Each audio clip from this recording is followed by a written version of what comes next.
I call the regular meeting to order. Diana, would you do the roll call? Marcia White. Here.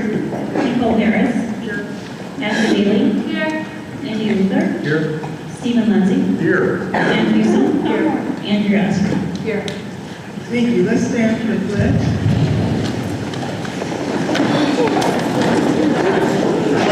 To the flag of the United States of America and to the republic for which it stands, one nation, under God, indivisible, with liberty and justice for all.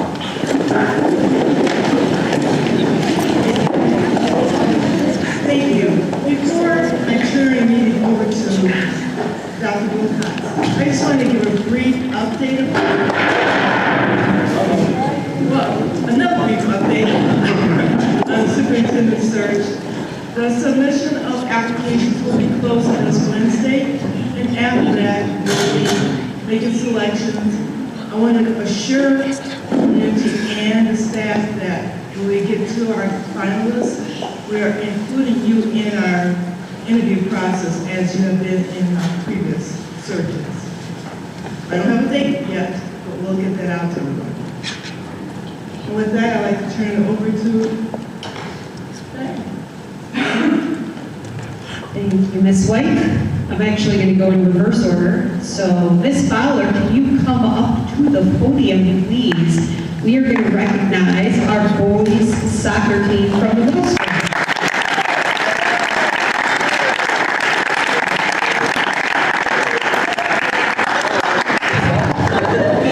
Students, once Ms. Fowler gets up to the podium, we are going to be announcing your name, and when she announces your name, if you can come and stand up here, I'm going to come stand up here. Then we're going to walk through and we're going to shake the hand of all the board members and thank you for all of your hard work during the soccer season.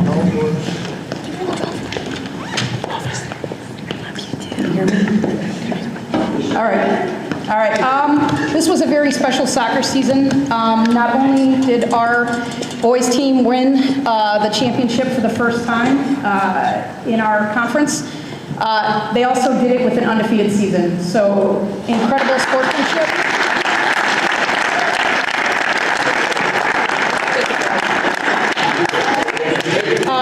Just really incredible sportsmanship by all these guys, and just really unselfish play. I think in any given game, 3 to 4 to 5 kids were scoring per game. So it was just really a well-rounded team. Really, they worked very well together. We call it our second family. So, all right. I'd like to recognize the following students. I'm just going to call them off whether they're all here or not, if that's okay. Absolutely. All right. Ricky Ayala. Brody Enke. Brody. Kevin Solis. Brian Conchola. Mauricio Duarte. Adrian Flores. Oh, he's got the big trophy. Oh yeah, we brought it for everybody to see. Aiden Fudge. Jonathan Gomez. Julian Gomez. Alan Gonzalez. Emmanuel Gonzalez. Edwin Hernandez. Giovanni Ochoa. Justin Ochoa.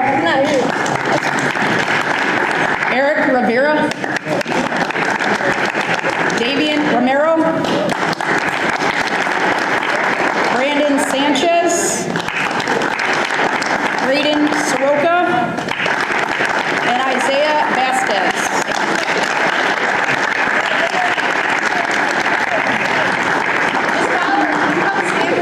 Absolutely. And just the other thing we want to show you is we're starting something new at the middle school. So this was the surprise. This will be our very first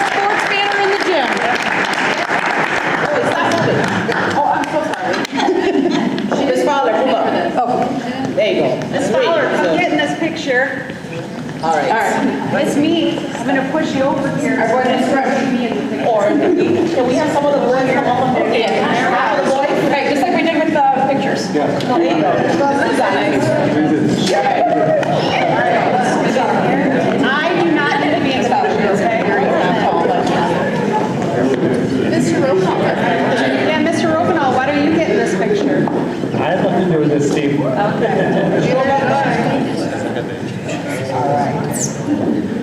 Take another one. That's 3, 2, 1. One more time. Go team. 3, 2, 1. Go team. A little louder. Go team. Yes.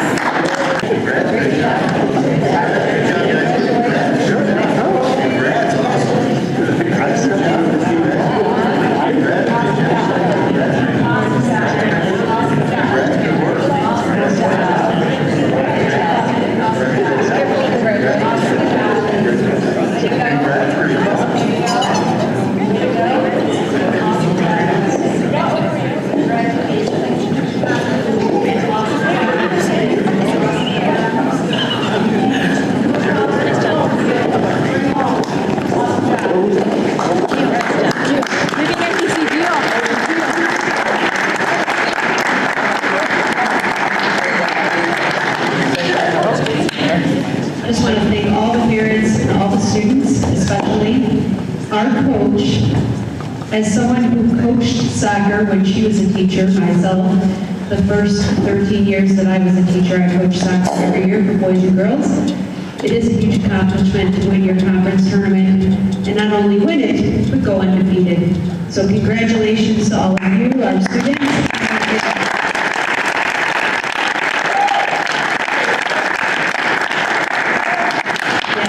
Boys and their parents would like to go, you want to sit through the rest of the board meeting, you certainly can get up right now and go take a picture, talk to Ms. Fowler.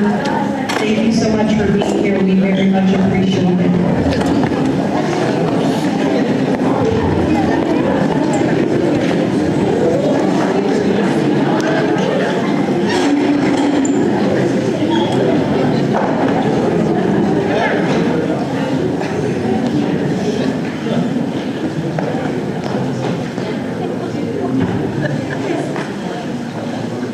So I'm going to go back to the top of our my memo to the board. So the next thing we would like to do is recognize our Board of Education members. It is Board of Education Recognition Month. And we just want to thank our Board of Education members for their service to our entire learning community, their selfless dedication to our students, staff, and community do not go unseen, and we appreciate everything that you do on behalf of our Beach Park School District 3. I also have some certificates and a 17-page resolution about School Board Appreciation Day. But just to sum it up, again, being a Board of Education member is a very selfless thing. You get no rewards, you don't get paid to do it, it's of your own personal time. And we definitely want to recognize and appreciate all of our board members. So when I call your name, I'm going to hand you a certificate and we're going to get your picture all together. Andy Luther.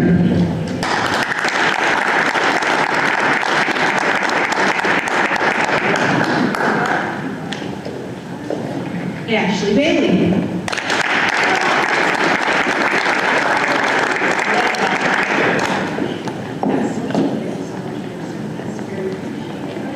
And music. Can you hear me?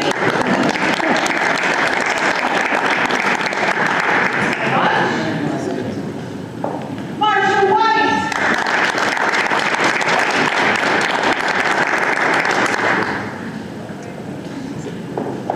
Cole Harris.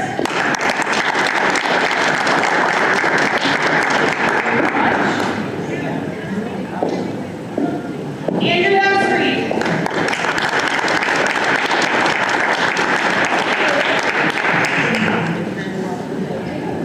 And Stephen Lindsay.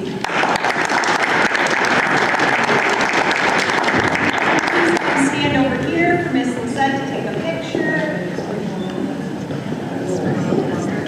Oh, we got it stuck in. It's upside down. What? It's upside down. Lindsay, you're stuck Just kidding. Just kidding. Do you guys mind going behind the chairs so that we can see the nice blue curtains? Oh, you would like us to move, okay.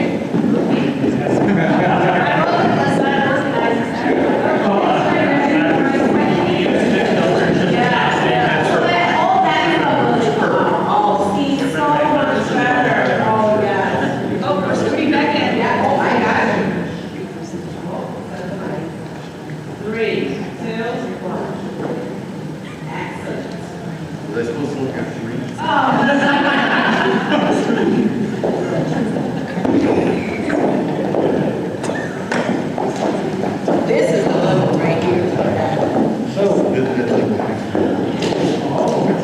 I'm used to like We also have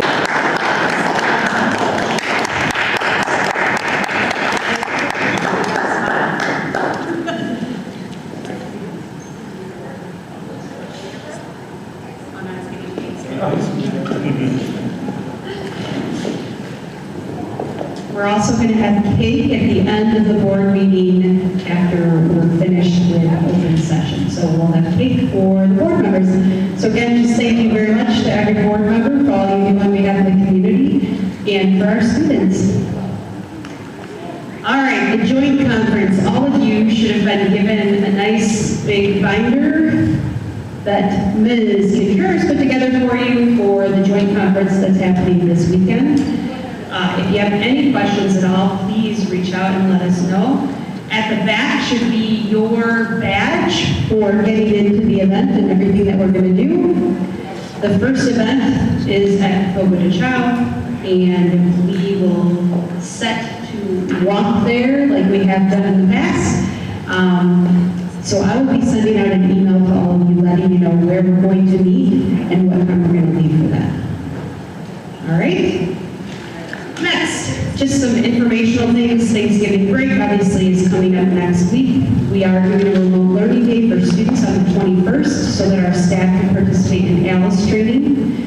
Then teachers have peer-teacher conferences the following day on the 22nd, and then the district will be closed the 23rd through the 25th. Winter break is also coming up. Just to inform you, winter break starts December 22nd. The district office is going to be closed the 22nd and 23rd, and then the 29th and 30th, and then on the 2nd to observe New Year's Day. And that is all I have. As far as our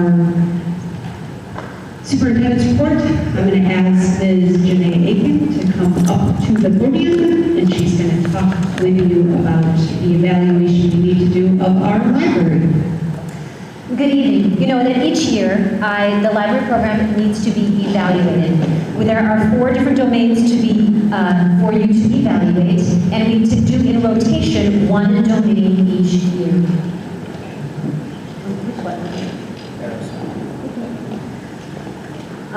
There are 5 librarian evaluations. This year's domain is leadership, and there are 5 criteria that we evaluate for the leadership of the librarian this year, and then there are 3 administration. This PowerPoint was made available ahead of time, and you can, the library program evaluation is linked to the agenda, and we will take that information and we will do the portion of it that talks about advocacy. It was recently discovered that this summer ISB provided guidelines for evidence-based funding, and they talked about core things that they wanted to invest in. One of them being a librarian for every 450 students and a library aide for every 300 students. Currently, we are not there. So Dr. Wilcox and Dr. McKinney were kind enough to set up a date with me to come up with a plan of how do we meet ISB's recommendations of this is where the money, this is a good place to invest to make sure that we can help our students be the best that they can be. Are there any questions on the evaluation form, which is linked? We will take this year's data and the previous year's data to continue to build this program.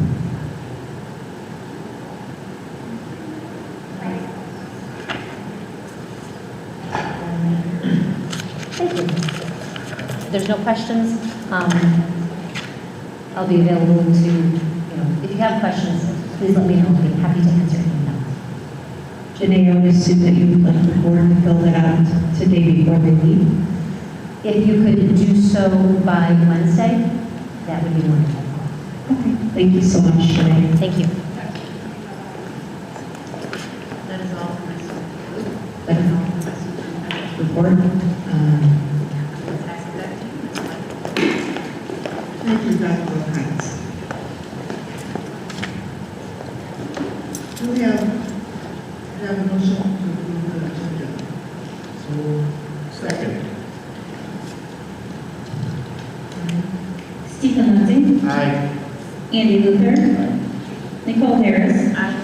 Marshall White. Aye. Ann Peterson. Andrea Esri. Ashley Bailey. Great. Do we have any correspondence?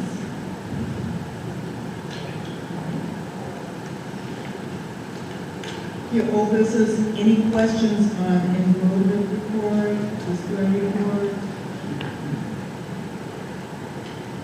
Or any discussion on the resolution? Well, we need to do that. We're going to do that now. Is that what you're suggesting? Okay. Hopefully you've had a chance to read through the resolutions. On your desk is a copy of the information on this email to you earlier. There are 15 different resolutions that we need to review as a board and decide how you're going to direct me to vote at the tri-conference meeting. So the first one is the funding balances and the mill ratio adjustment. And the committee is recommending, that we do adopt this resolution. Is there any questions, comments, discussion on that? So do I take it that we want to approve go along with the recommendations to adopt? Yes? Yes. Thank you. Second one is the alternative fuel school bus funding. And the committee is recommending that we do not adopt this resolution. Is there any comments regarding, otherwise we go with do not adopt? I would agree with that adoption.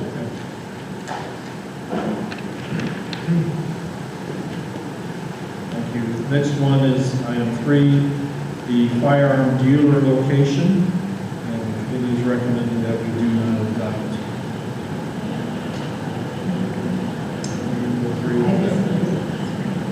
We are allowed to listen. Oh, absolutely. Yeah, I don't agree. Okay. The committee has concern with the process that, well, you don't agree with the resolution or you don't agree with the recommendation. I don't agree with the recommendation. I agree with the resolution.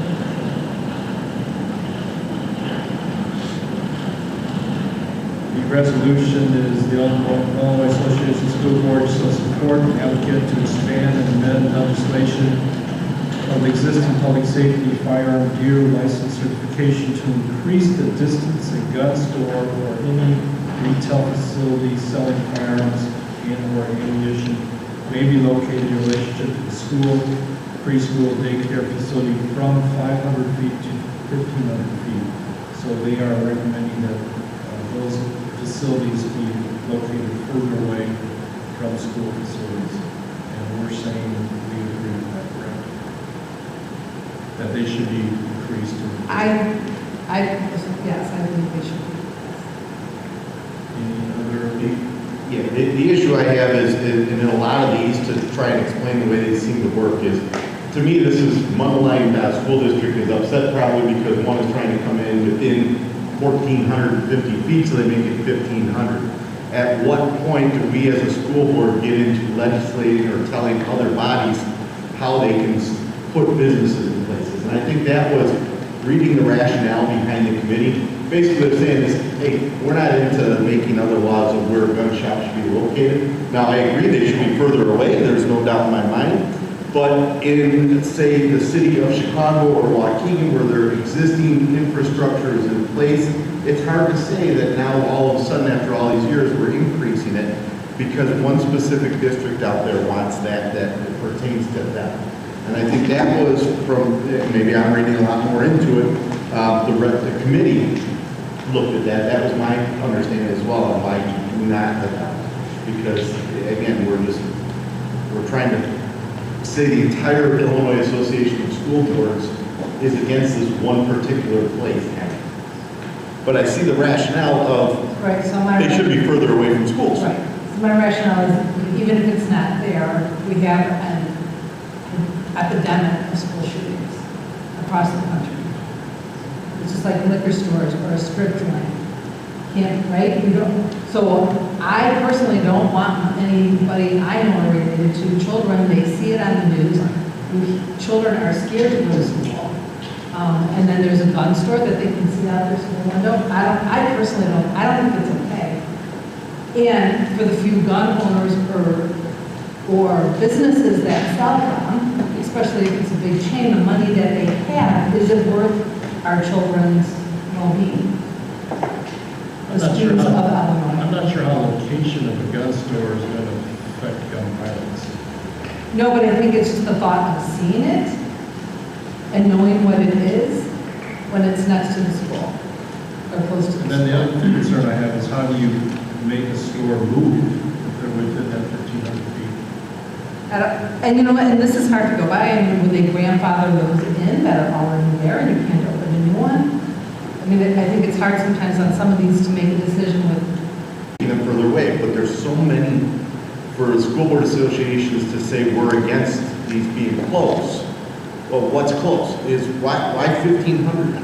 And do they have plans in place for the exemptions? So that's why it's so hard when they put this little blurb and want you to make a broad decision of we stand by this. It is. Well, I can't stand by 15, right? So they're just kind of taking it that you'll go on your work without getting full information. Any other comments? Otherwise, I'm going to take a hand vote here. All those in favor of adopting the resolution, raise your hand. To adopt. Oh, to adopt it. And then those who are recommendation to not adopt. Okay, thank you.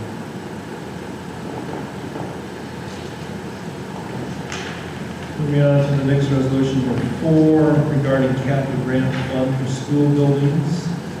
The recommendation from the committee is to adopt. Any discussion on that one? All right, so we will go with adoption on that one. Item number 5, regarding school safety fund. The recommendation is to adopt.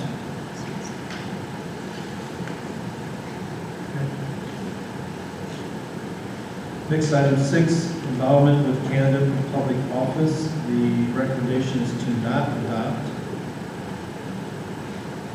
The agreement to not adopt.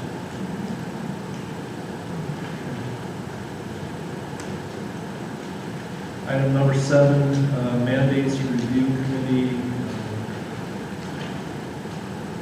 The recommendation is to adopt. Yes. Item number 8, financial contribution for school board elections. The recommendation is to adopt. Let's see, at least one head moving yes, couple heads yes.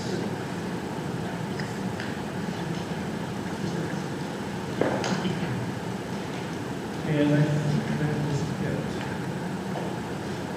Wait a second.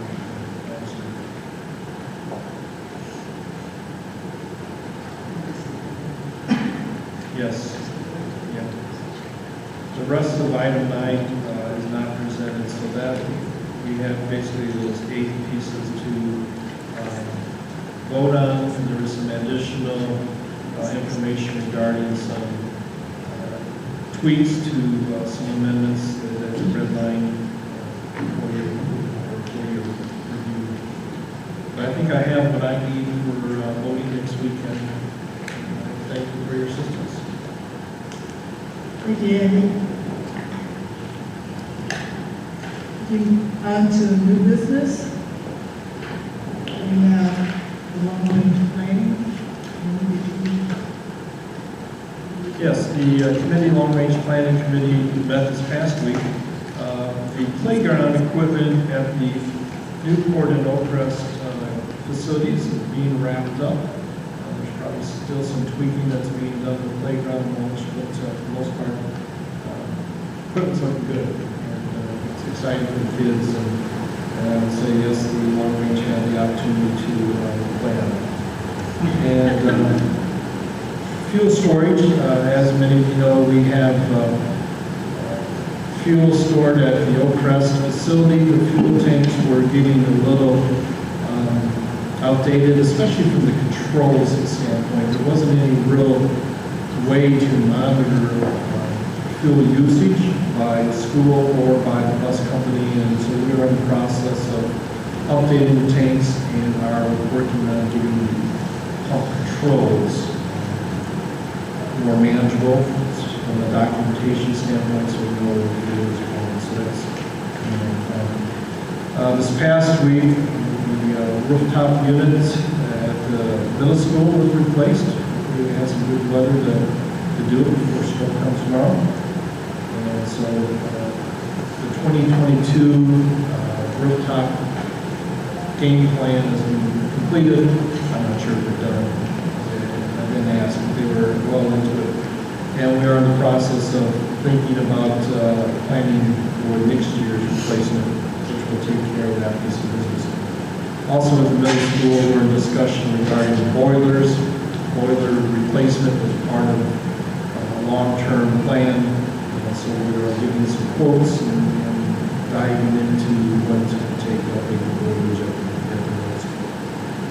But I have nothing for you on that at this time. The committee also had the opportunity to tour the Newport School. And it's an aging facility, but overall looks to be in pretty decent shape. There's always some updates that we do that. So that's my report. Thank you, Andy. On to the finance committee.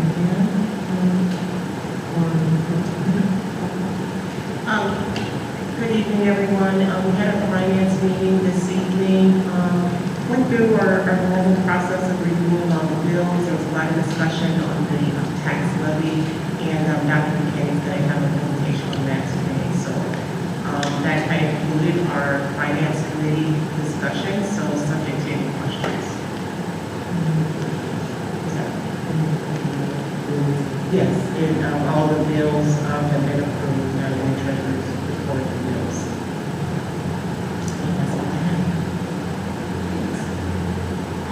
And I take it there's a receipt of all these, right? No, we'll meet next month.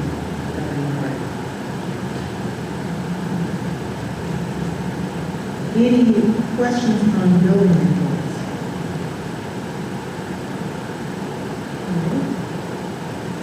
I'm going to turn the meeting over to Dr. McKinney.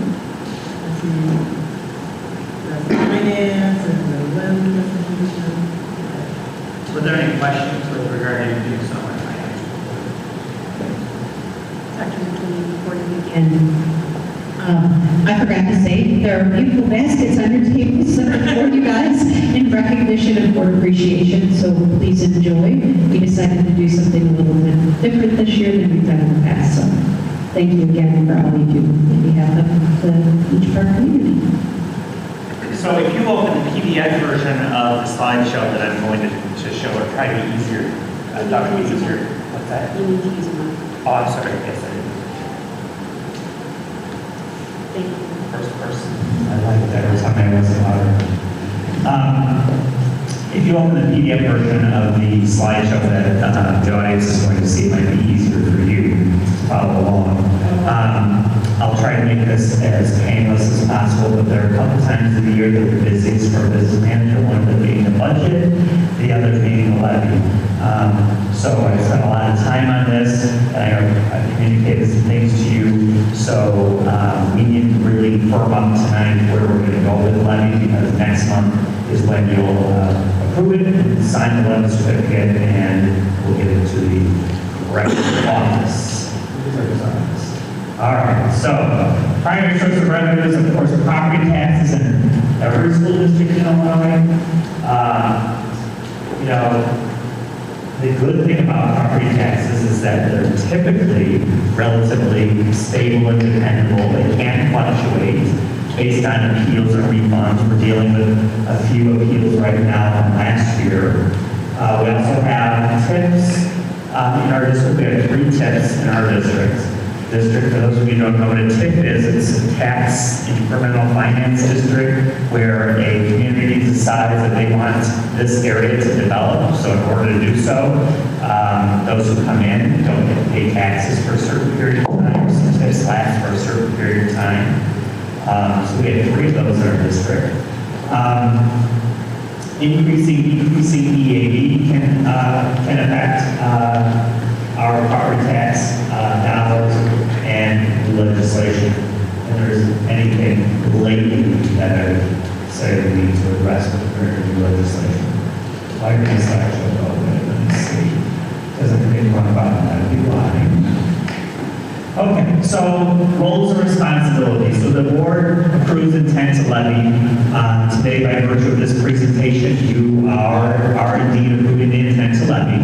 So that intent to levy has to happen 20 days before you actually sign the levy certificate, which we'll do at the next meeting. So that's where you'll approve the levy. The county clerk calculates final tax rates for each taxing district based on the formula that they use. So that's why none of this is, everything's tentative. Everything's so tentative until it's finalized, and that's not finalized until we get the extension that I'll talk about in a moment. So the district reviews tax rates for accuracy, approves them. The county clerk extends taxes on EAV. So the extension, we have 2 things. We have the levy, which is what we ask for, and then we get the extension where they tell us what we're going to get. All right, so we don't get that until the spring. We know what we're asking for. We don't find out exactly what we're going to get until the spring. Usually what you ask for and what you get are pretty close, especially if you're not doing a balloon levy, which we're not doing. Balloon levies where you ask for the moon and take whatever you get. We're asking for a specific amount. The county treasurer prepares the tax bills. The community hopefully pays their tax bills. And then the county treasurer remits revenue receives the district to receive. So there's some terminology that's important related to the levy. First of all, PTAL, property tax extension limitation law, so tax caps. We are in a tax cap district, right? I can't even remember how many years it's been since tax caps have been in place, but it's been quite a while now. PTAL formula plays a role regardless of what you ask for with regard to your levy. Interestingly enough, as property rates go up, tax rates go down. That's what PTAL allows for. So our tax rate is the amount of tax due stated in terms of percentage of the tax base. Tax rate limit is the maximum tax rate that the county clerk may extend. Again, the levy is what we ask for. That's what the board will sign next week. They'll sign a certificate of levy that will be submitted to the clerk's office. And then again, the extension in the spring, they'll tell us what we're actually getting. One is the ask, the other is the get, but I keep trying hitting that button, I don't know. So a lot of people want to know a little bit more about this PTAL, this property tax extension limitation law. The yearly increase in taxes a district may request for PTAL funds is limited to the following. So we have limits on how much we can ask for. This is the very first year that tax caps have been in effect where CPI is above 5%. So you can ask for up to 5% or CPI. CPI has been much lower than 5% most years. You'll see it in a moment. I think I have the slide in here. Excuse me. But the limit is 5%. That's the most you can ask for in a district that's in a tax cap district. And then you can also get the full amount for new property. Oh, I got it again. So here's the history of consumer price index. You can see since 2012. 7.1% in 2022. So we could ask for a full 5%. This board is not going to do that. You can see the 10-year history in the graph there. It says that at 3-year average is 3.6%, 5-year average is 3%, 10-year average is 2.2%. And then, of course, it's always capped at 5%, so it's never going to go, you're never going to be able to get more than 5%. Many districts ask for more than 5%, okay? And they do that because they want to make sure that they don't leave, this is called balloon levying. They want to make sure they don't leave any money on the table, because once you leave money on the table, you never get it back. So in other words, when we levy this year, and by the way, there's going to be some more discussion, I think, but my recommendation is that the board levy at 3%. For the last 3 years, they levied 0. They didn't raise the levy at all. The problem with doing that, and even partly the problem with 3%, is that you leave money on the table that you can never get back, that you can never reclaim. Because each year, when you do your levy, it's based on last year's extension. So when we get if we go for 3% and we get our extension and it's 3%, next year's levy will be based on that extension, that 3% extension. So all of those 3 years of 0, they're going to stay that way. So the district has been very kind to the taxpayers. And in my opinion, even kind this year with asking for 3%. But again, many districts ask for more. They do it in order to not lose any revenue. We happen to be in a really good place right now as a district, primarily because of evidence-based funding. As I've explained to the board, my concern is always that when you rely too heavily on the state, which evidence-based funding relies on the state, what happens when the state runs out of money? One of the first things they do is stop paying school districts. And this district has been through that. They've been through where they didn't get a payment or way, way late, and they had to issue what are called tax anticipation warrants. So we just want to make sure, or I want to help the board make sure, that they are remaining fiscally responsible to the community while still making sure that the school district is in a solid position. Oh, that turned out real nice. I don't know how that happened. There are some funds that have, school financing is weird. It's different than any other kind of financing, and people in the business world drive them crazy. But so we have all these funds, and some of them are limited, some of them are not. Like the education fund has no limit, the transportation fund has no limit, the IMRF fund has no limit, Social Security has no limit. There are many with no limit. And then others have a limit. I can tell you that of the ones that have a limit, we are under what the limit is in our district. So that's, again, an example of the school district being fiscally responsible. So this is the, I should have deleted that other page because I fixed it on this one. So you can see, there's no limit in the ed fund. O&M has a limit of 55 cents. We're at 49, still below the limit. Special education has a limit of 40 cents. We're at just almost 20 cents, so we're below the limit. Life safety is 10 cents. We're at 0.008. Working cash is 5 cents. We're at 0.008 again there. Transportation has no limit. We're at 32. IMRF has no limit. We're at 0.003. And Social Security has no limit. We're at 0.199657. We draw it out so far. So here's what's required. On December 12th, we'll ask the following. We'll ask that the board move that the Board of Education of each part of the school district adopt and approve the resolution of intent to levy. we do the 3%, it will be a total of $17,926,201. Now, remember I talked about tentative?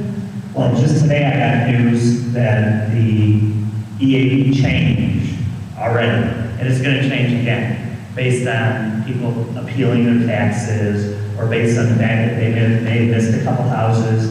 So this is kind of a fluid number. It's close to what it would be if we asked for 3%, but it could vary slightly. And that's exclusive of the bond and interest payments for tax year 22. It's always exclusive of that. So that increase represents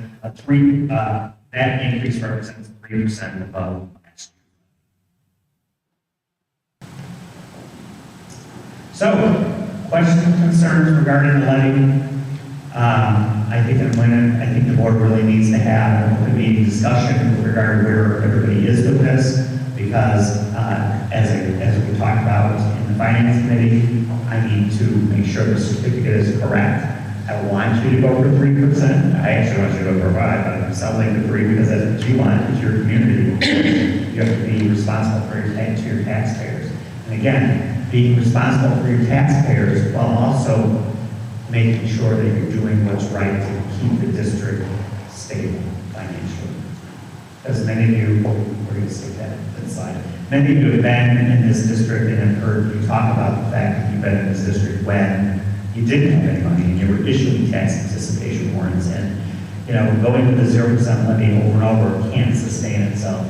If you're not at least increasing your tax levy by the amount of raises, then that means you're dipping into your fund balances to pay raises, and that's not a good reason to dip into fund balances. There are great reasons to dip into fund balances, like putting new rooftop unit, air conditioning, and heating things on the things. That's real terminology. On the middle school, those are reasons to dip into your fund balances. Paying salaries, paying bills, those aren't good reasons. So that's what I have for you. I'll be happy to answer any questions, and I would certainly encourage you to engage in some discussion right now so that I have clear direction with regard to is 3% where we're at.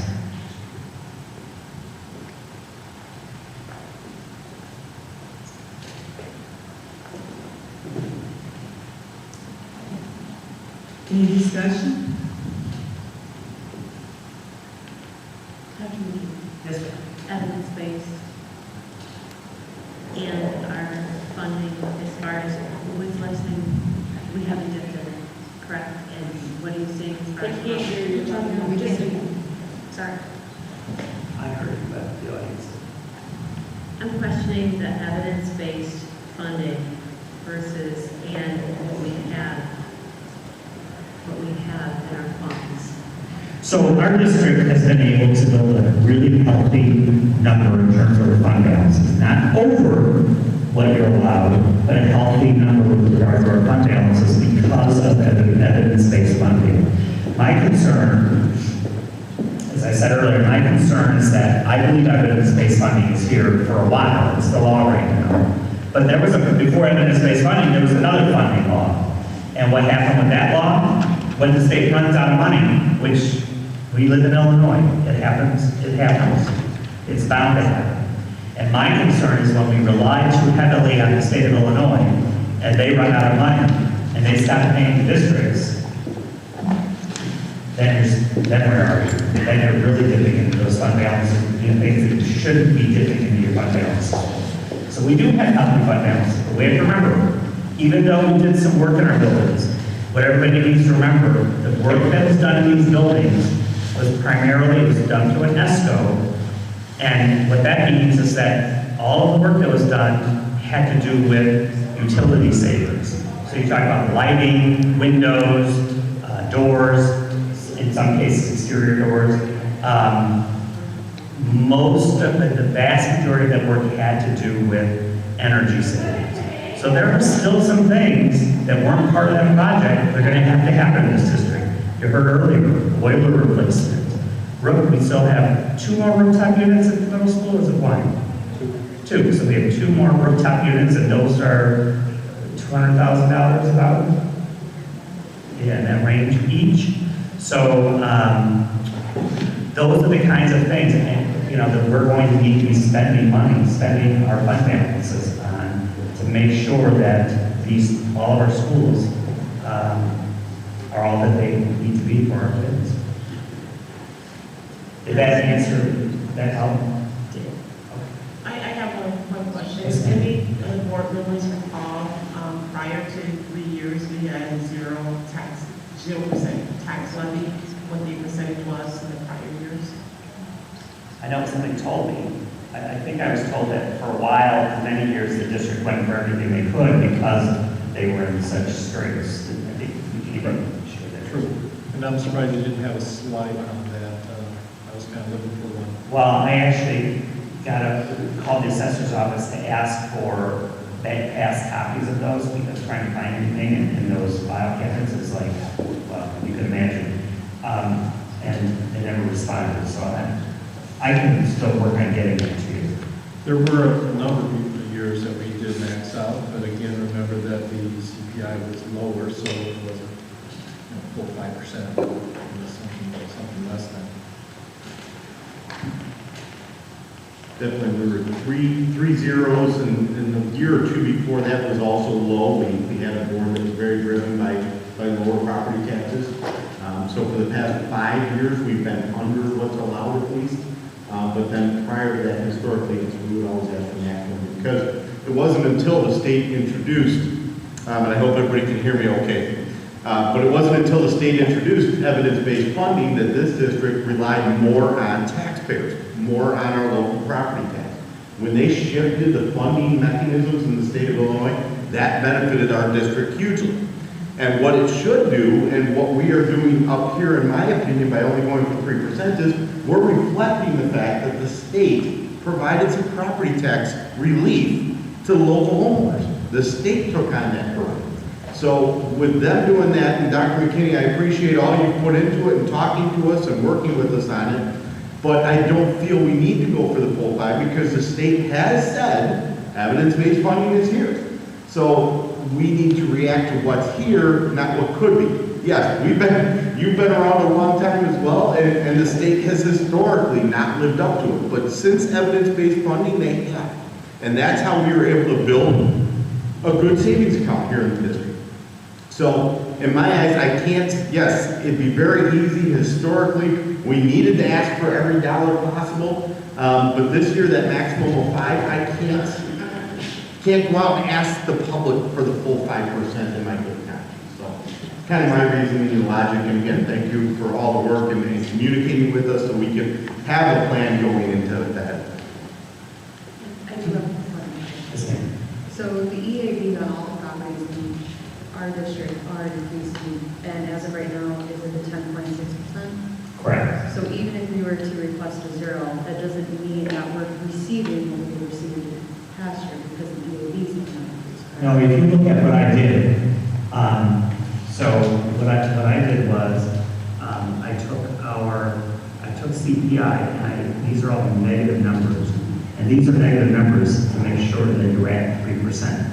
Now it is true. So I guess the answer to your question is yes. That 3% is going to be based on the fact, based on your increased property value. However, this is why it's so hard to give, everybody wants to know, so my house is worth $300, how much are my taxes going to go up?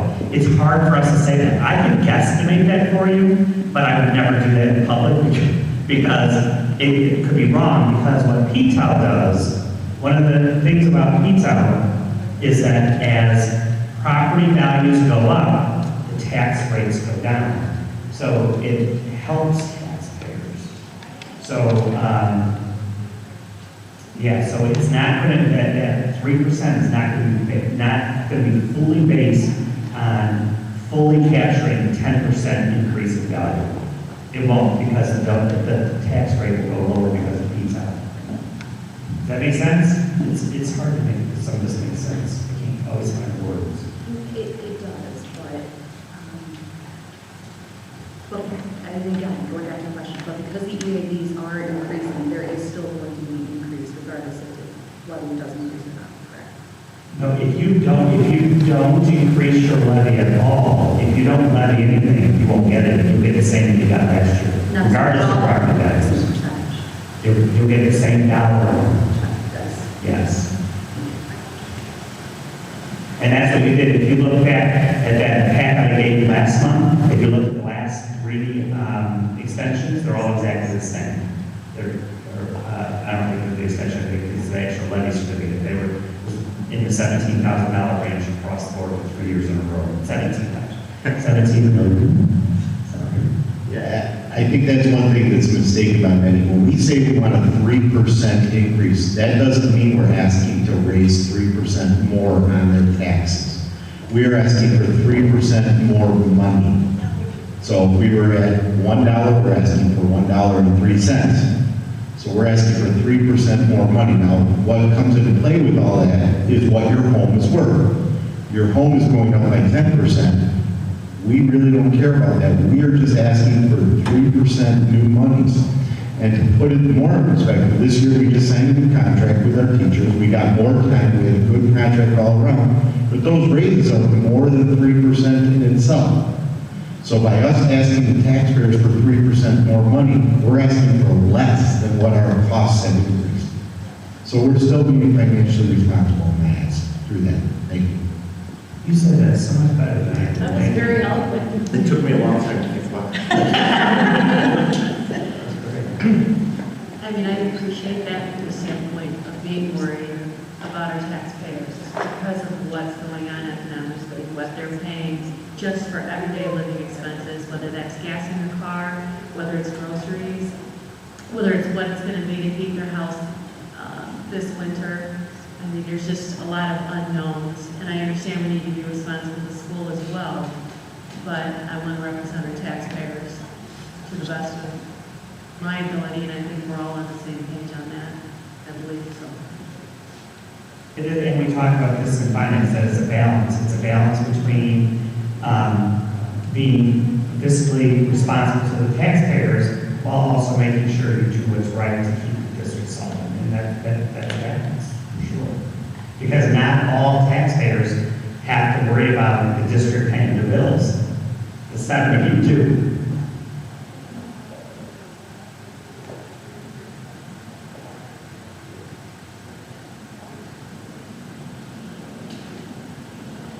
So I guess, Madam President, what I would ask you to do is just a hand vote, to make sure we have the majority at 3%, so that when we come to the certificate next month, it's accurate. Let's do a hand vote. Vote is for 3%. Raise your hand. Okay. For a lower amount.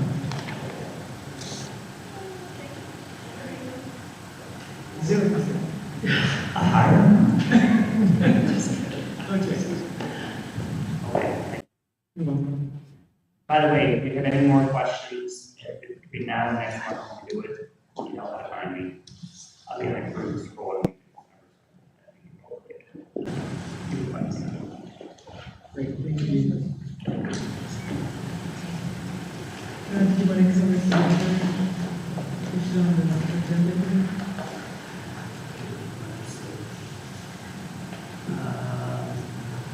Okay, so Jose is really hit the ground running. He wrote. I'm not loud enough, really. It's being told. Jose has really hit the ground running, and he actually wrote the construction grant this year, or the maintenance project grant. And he wrote it to help with the carpet replacement at the middle school. And you're going to be hearing more about that because we're going to be looking at a different product on the floor, not regular tile, not carpeting. What's it called? What are the letters? It's called LVT. LVT. So look it up. It's similar, but better quality and industrial quality to the, what's the stuff people put in their house now? BCT. These, it's like the fake woods that you put in the house now, that's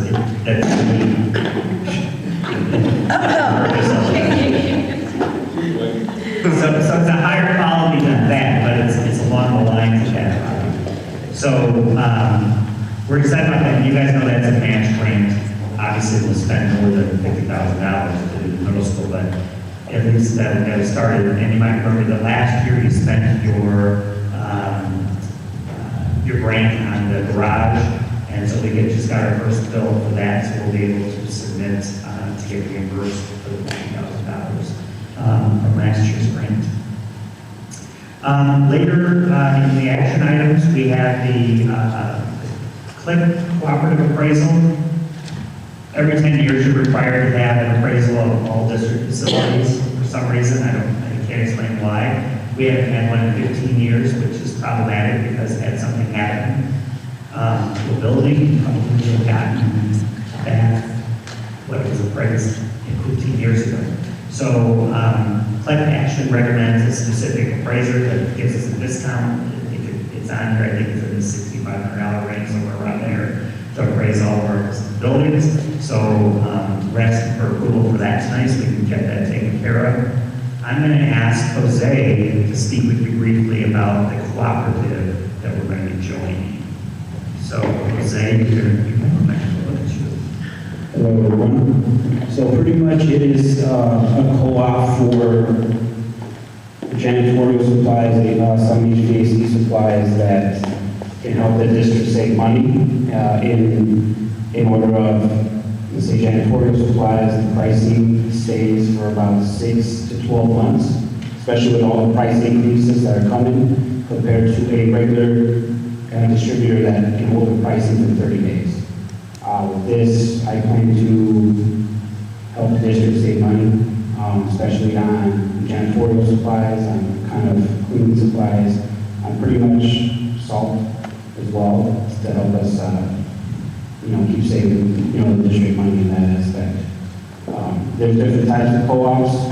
There's flooring co-ops, there's door co-ops, and there's a certain tool. I know we have to go out to bid if we go over $25,000, but with a co-op, it's something that if you prefer a certain vendor or a certain company that does great work for the district, it's something that we do not have to go out to bid, and they can definitely work with us to get us the best prices as possible as well.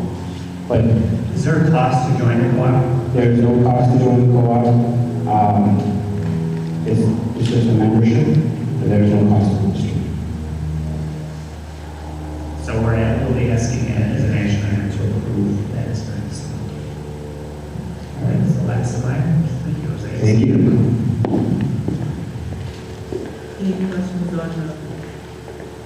Any questions on the monthly bills? All right. Any comments or questions on the department reports?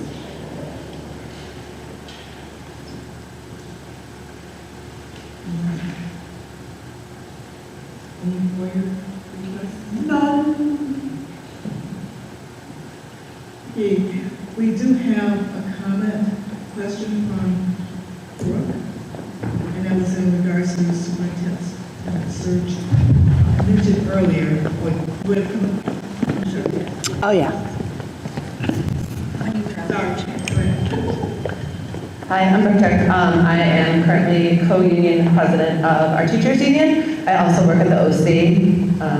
If you see the bee around, that might be me behind the costume. Happy School Board Appreciation Month. Please feel free to come in. We'd love to appreciate you with children hugs and to see all the things you do. Thank you for addressing the superintendent search at the beginning of the meeting. I obviously filled out paperwork before, but I just wanted to offer any teachers or the union presidents, union board to help you. We would love to be a part of that. We're making a lot of great progress in our district, and we are very happy, and we would like to continue to help you do that as well. I'm also redeeming myself because I'm not crying. And we can talk about this. Thank you.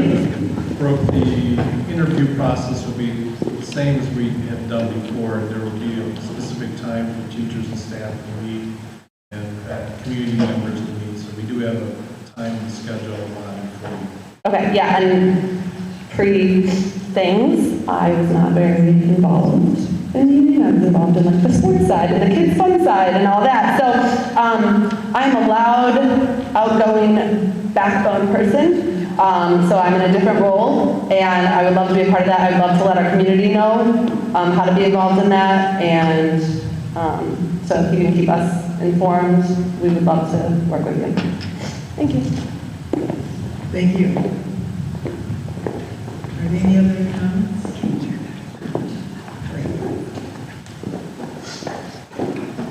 The motion to adjourn. motion to adjourn open session. Ann Pearson. Ashley Bailey. Andy Luther. Aye. Andrew Esri. Nicole Harris. Marsha White. Stephen Lindsay. Aye.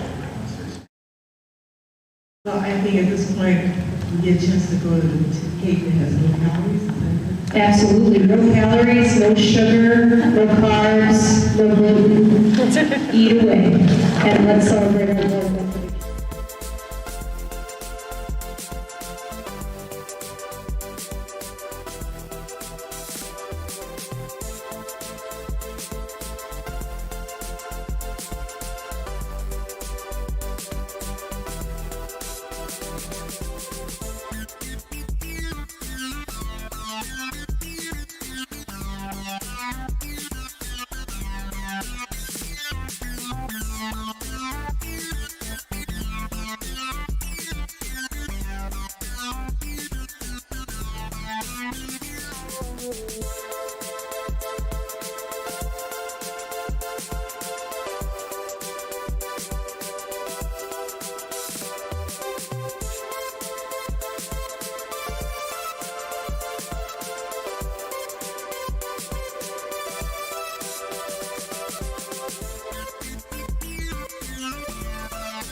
All right.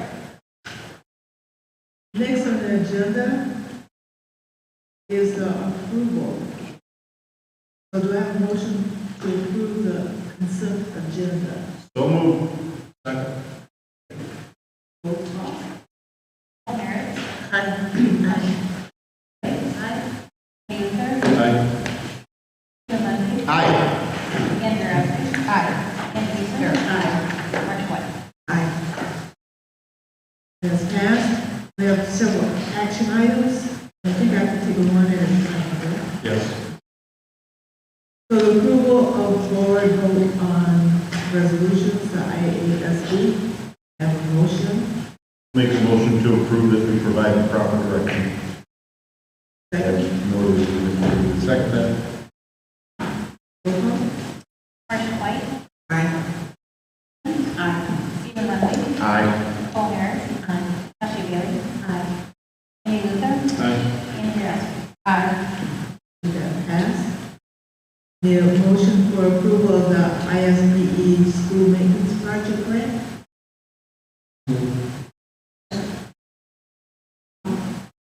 Ashley Bailey. Andrew Estes. Stephen Lindsey. Aye. Mark White. Aye. Andy Houston. Paul Harris. Aye. All right, that passed. Approval of collective liability insurance cooperative? Second. Roll call. Andrew Estes. Stephen Lindsey. Aye. Andy Luther. Aye. Paul Harris. Andy Houston. Mark White. Aye. Ashley Bailey. That's approved. May I have a motion for the approval of school Illinois public cooperative? So moved. Second. Roll call. Stephen Lindsey. Aye. Marshall White. Aye. Andrew Estes. Ashley Bailey. Paul Harris. Andy Luther. Aye. Andy Houston. That passed. I have a motion for approval of the resolution to hire real estate. So moved. Second that. Roll call. Andy Houston. Marshall White. Aye. Stephen Lindsey. Aye. Paul Harris. Ashley Bailey. Andy Luther. Aye. Andrew Estes.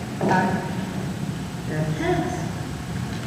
Do I have a motion to adjourn the meeting? So moved. Second. Roll call. Andrew Estes. Stephen Lindsey. Aye. Andy Houston.